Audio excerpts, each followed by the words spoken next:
No dia do velório de Manfred e Marisia von Richthofen, todos os olhos estavam voltados para a filha mais velha do casal. Vestindo roupas escuras e chorando copiosamente, ela parecia o retrato vivo do desespero.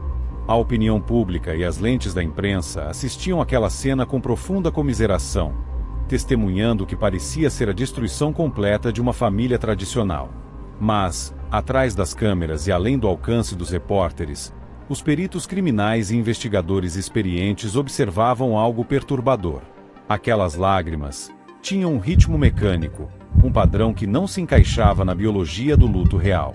O desespero parecia rigorosamente ensaiado, uma performance sob medida para afastar qualquer suspeita.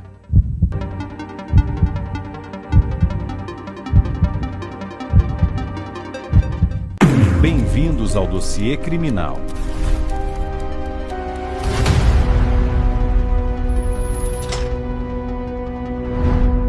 Hoje, nós não vamos contar apenas a dinâmica do crime. Nós vamos decifrar a psicologia da frieza. O que aquela jovem de 19 anos fez nas 72 horas que sucederam os assassinatos brutais provaria que a mente humana é capaz de simular a dor com uma precisão cirúrgica e assustadora. Para entender a magnitude da desconexão psicológica de Suzane, precisamos voltar os ponteiros do relógio para a madrugada do desastre. Poucas horas após o crime ser executado na mansão da rua Campo Grande, Suzane von Richthofen e os irmãos Cravinhos não demonstraram o pânico esperado de jovens envolvidos em um duplo homicídio. Eles não fugiram para o interior, não se esconderam nas sombras e não ligaram desesperados para as autoridades. A verdade é infinitamente mais fria e calculista. Enquanto o sangue das vítimas ainda esfriava no piso do quarto e os primeiros peritos começavam a isolar a cena, a mente de Suzane operava em um estado de normalidade assustadora. A primeira parada daquela madrugada não foi um esconderijo. Foi um motel. Ali, entre quatro paredes banhadas por luzes artificiais, eles celebraram o fim de uma barreira. Onde a psicologia forense ditaria a existência de um choque pós-traumático ou de um remorso paralisante, houve o brinde por uma liberdade financeira que acabará de ser conquistada com sangue. Na neurobiologia do trauma, um evento violento tende a desregular os batimentos cardíacos e travar as ações lógicas do indivíduo, fazendo com que o observador fique temporariamente cego pelo choque.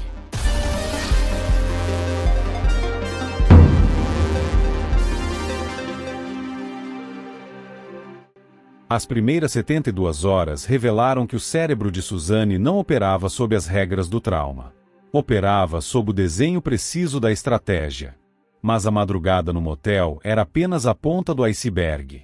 Durante as 72 horas cruciais de investigação, enquanto os corpos dos pais estavam no Instituto Médico Legal aguardando liberação, Suzane seguia um protocolo rigoroso que desafiava qualquer lógica do luto humano. Nas manhãs seguintes, ela foi vista caminhando calmamente por um shopping center de São Paulo.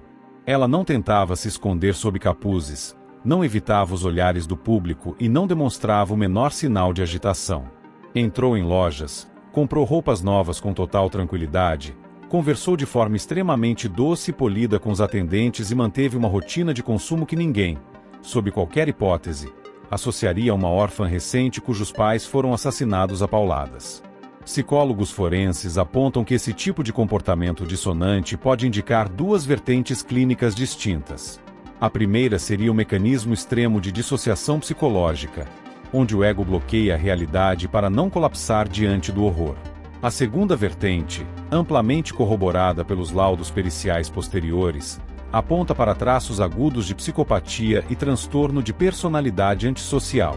Na psicopatia pura, a empatia simplesmente não existe. As outras pessoas, incluindo os próprios pais, são vistas apenas como peças de um tabuleiro, obstáculos logísticos para um objetivo financeiro maior. Removidos os obstáculos, a engrenagem da mente continua girando sem qualquer atrito moral ou peso na consciência. Ela não estava em choque. Ela estava consumindo a nova realidade. O ápice dessa desconexão perturbadora, no entanto, ocorreu no dia 3 de novembro, poucos dias após o sepultamento. E a realidade histórica desse evento é muito mais sombria do que os mitos populares sugerem. Longe de ser um encontro discreto, Suzane viajou para o sítio da família Richthofen, na cidade de São Roque. Ali, na mesma propriedade que pertencia aos seus pais, ela participou de um churrasco à beira da piscina para comemorar o seu aniversário de 19 anos. A festa foi organizada por seus amigos de faculdade, que, em um estado de total inocência e sem saber de absolutamente nada sobre o crime, queriam confortar a amiga. Mas o detalhe que choca os analistas forenses até hoje está nos bastidores financeiros daquela tarde de sol. Para comprar a carne, as bebidas e bancar a comemoração na piscina, Suzane utilizou o dinheiro em espécie que havia sido roubado da mansão dos pais na noite do assassinato. A imagem de uma jovem sorrindo, celebrando e se refrescando na piscina da propriedade da família, financiando a festa com o dinheiro do sangue dos pais, chocou até as autoridades mais céticas da Polícia Civil de São Paulo. Era a quebra definitiva do roteiro do luto. O teatro público precisava de lágrimas. A realidade privada transbordava um alívio assustador.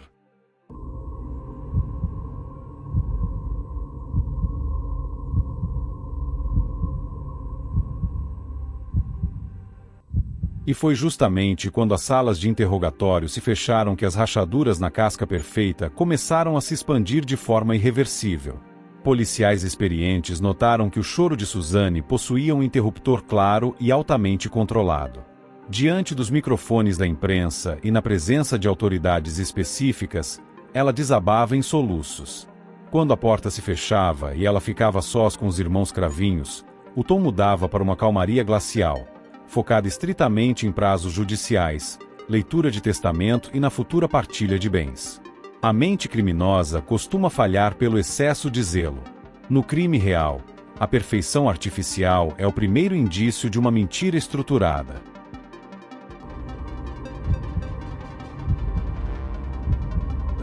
O álibi construído por Suzane e pelos Cravinhos era simétrico demais, limpo demais, ensaiado exaustivamente durante aquelas 72 horas pós-crime.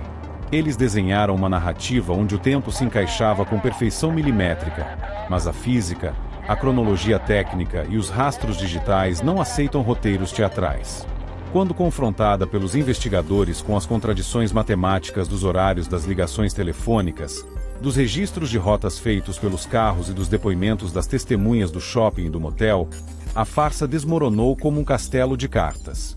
A máscara caiu por completo no momento em que a confissão foi assinada na delegacia. O Brasil percebeu, horrorizado, que não estava diante de uma jovem frágil, ingênua e manipulada pela paixão cega por Daniel Cravinhos. O país estava diante de uma mente arquitetônica, uma figura central capaz de planejar a morte dos próprios pais, e logo em seguida, gerenciar a própria imagem pública com uma frieza estruturada e assustadora.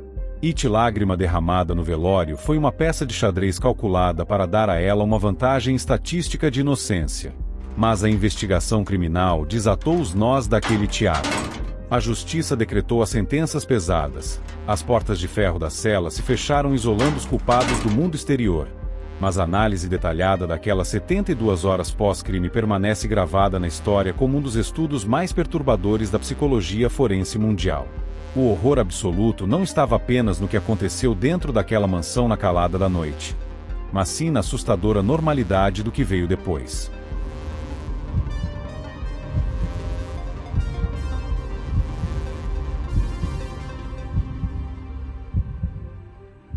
A engenharia social do crime acabou.